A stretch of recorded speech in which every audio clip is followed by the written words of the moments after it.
Hi, this is Dr. Karen from Your Empowered Relationship. Let me ask you a question. Have you ever sent an email and you keep waiting and waiting for the person to write you back? Or have you made a call to someone and they weren't able to speak with you, and then you again just keep waiting and waiting for the person to call you back? How does that feel? Really not so good. Well, I want to follow up on what I was speaking about with you last time, which is about listening or hearing your partner. As I said to you last time, there is a difference. When you hear somebody, you're hearing words, you're not really taking it in. But the reality is, as I told you, that sometimes we just don't have the ability to listen to our partner at that moment, and that's okay. But what I want to tell you about in this week's video is that it's really important to follow up.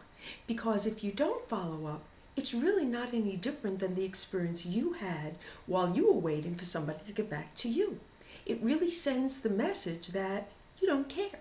Now, of course, occasionally things do happen, but when it goes on over and over again, then it really makes the other person feel like they just don't matter. Absolutely a no-no in our relationships, because that's what we're trying to do here. We're trying to build relationships that feel good, that feel empowered, and ones that will actually make you feel like you're back in that honeymoon phase when you really felt like the two of you were the most important people in the world. And as I told you so often, you can have those feelings back.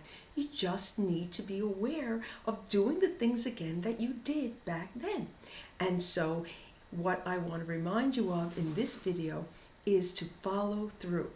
Because if you can't give attention, and you don't want to fake that, because faking is not okay, it will eventually come through as very inauthentic, then say that you can't, but then follow through.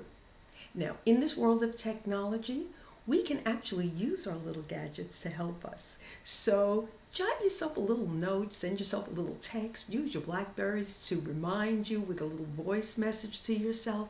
It'll make you look like a hero, and most importantly, it'll make your partner feel really, really special. And that's what this is all about, giving you the tools that will help you to revitalize your relationship, to make it feel empowered.